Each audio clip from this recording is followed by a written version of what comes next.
Président de la République, Monsieur le garde des Sceaux, ministre de la Justice, Ousmane Diagne, Madame la Présidente du Haut Conseil du Dialogue, Madame Innocence Ntap Ndiaye,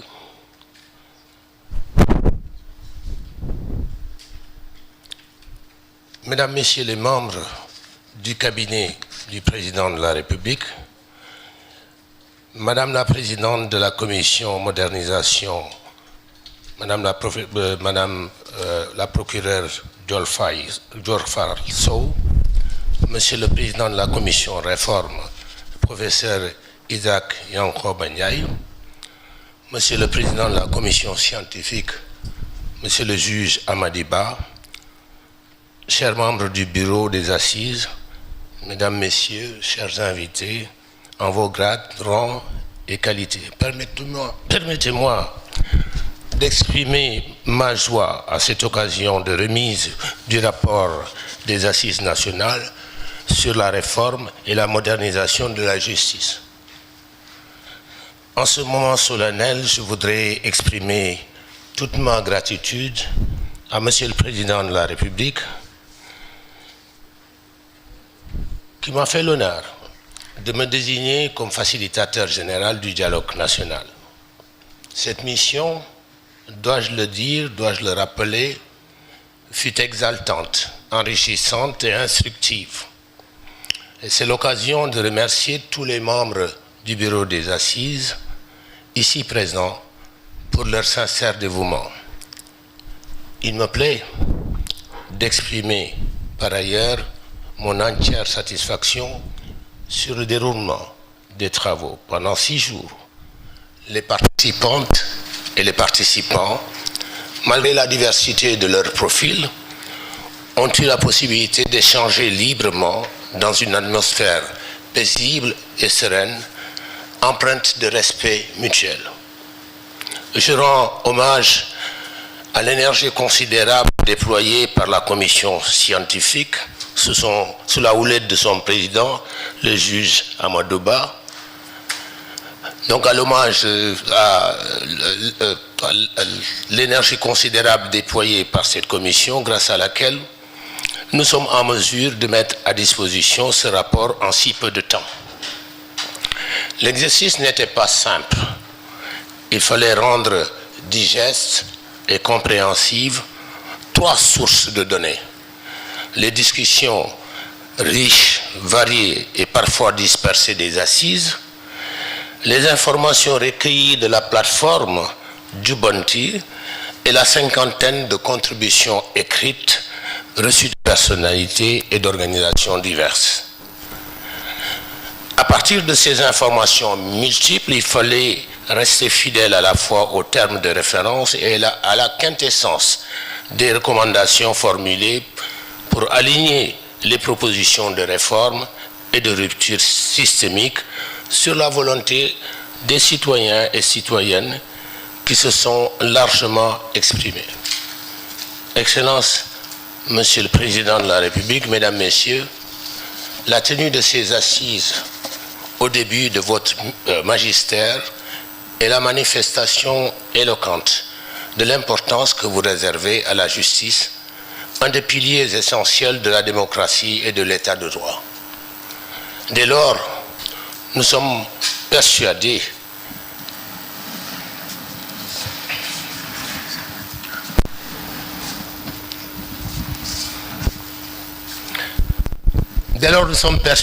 que vous engagerez au nom du peuple les actions qu'il faut en vue d'atteindre les résultats concrets et éloquents pour le triomphe de la primauté du droit. Il me plaît de rappeler que lors de la cérémonie d'ouverture des Assises nationales, vous avez entendu, Monsieur le Président de la République, clarifier la finalité de l'exercice en ces mots: aider à baliser la voie pour une réforme pragmatique de notre système judiciaire. Les Assises ont été un moment de remise en cause de plusieurs aspects de notre justice, une radioscopie de ce pouvoir qui est au cœur de l'État moderne. Les résultats de ces réflexions inclusives convergent vers deux constats majeurs. Il s'agit d'une part des dysfonctionnements du service public de la justice et d'autre part de l'inadéquation de l'institution judiciaire à notre substrat culturel, à l'évolution des technologies de l'information et de la communication. En réponse à ce diagnostic précis, des recommandations phares sont formulées pour une justice de son temps. Excellence, Monsieur le Président de la République, Mesdames, Messieurs les membres du jury, du gouvernement, je voudrais insister sur les actes de réforme proposés par les assises. Il s'agit d'une part d'adopter des textes déjà introduits dans la procédure législative, de réviser à travers de larges consultations des codes, un certain nombre de codes. Le code de la famille, le code pénal, le code de procédure pénale. D'autre part, d'améliorer les différentes chaînes judiciaires, à savoir la justice pénale, mandat de dépôt, retour de parquet, longue détention provisoire, engorgement des prisons, etc. La justice commerciale, célérité, moyens et dématérialisation. La justice administrative, décentralisation, procédure d'urgence. Relativement aux acteurs, un recul massif a été largement préconisé. Délivrance du service de la justice. La réorganisation du Conseil supérieur de la magistrature pour garantir la transparence dans la gestion des carrières, l'ouverture du barreau sont des propositions fortement appuyées. En ce qui concerne la modernisation, des mots-clés sont revenus régulièrement. Rupture, refondation, création. Comme pour dire que la modernisation de la justice est possible, mais elle passe par des innovations essentielles dont la dématérialisation, la digitalisation, la numérisation, avec un recours à l'intelligence artificielle pour rester dans l'air du temps. La communication pour rapprocher la justice des justiciables pourrait être améliorée notamment par la création d'une direction de la communication et des relations publiques au ministère de la Justice. Pour apporter des ruptures systémiques au fonctionnement de la justice, la création de nouvelles institutions est à envisager. Au titre de celle-ci s'inscrit la création d'une cour constitutionnelle, la mise en place d'une haute autorité de la justice qui devra permettre de créer des synergies entre les différents acteurs de la justice. De même que l'instauration du juge des libertés et de la détention en vue de garantir le respect des droits des personnes arrêtées dans le cadre d'une procédure pénale. Ces changements pourront dessiner, à notre avis, une nouvelle architecture de la justice. Excellence, Monsieur le Président de la République, Mesdames, Messieurs, en référence aux axes de discussion identifiés, la question des obligations déontologiques des acteurs de la justice a été âprement disputée. En dépit si je puis m'exprimer ainsi, de l'âpreté des débats, nous avons gardé l'esprit des assises, qui n'était pas de s'appesantir sur le passé récent, sur les clivages, mais de regarder l'avenir. Sous ce rapport, nous avons évité que les assises soient l'occasion de porter des revendications corporatistes ou syndicales ou de faire le procès des acteurs de la justice. Nous sommes parfois allés plus loin que l'identification des dysfonctionnements.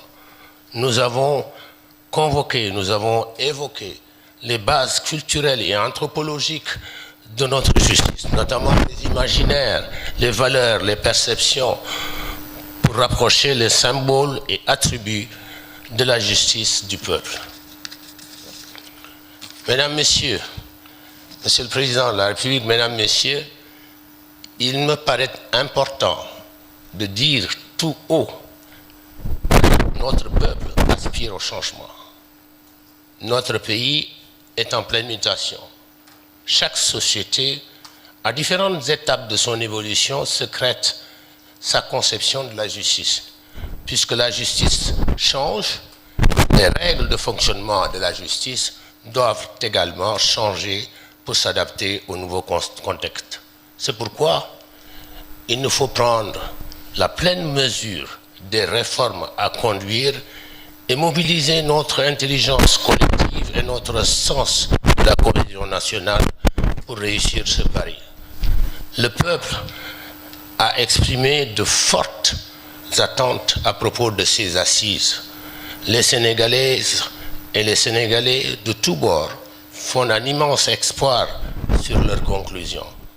Nous sommes convaincus que des actions concrètes à même d'apporter des solutions aux questions les plus pressantes de la justice découleront de ces assises.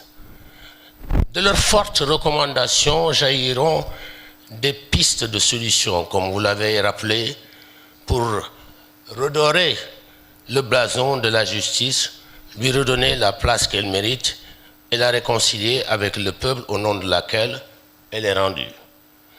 Excellence, Monsieur le Président de la République, Mesdames, Messieurs, je puis vous assurer que nous avons travaillé d'arrache-pied dans l'intérêt de la nation, évidemment, pour identifier des perspectives d'action dans un court terme, dans un court, long, moyen et long terme.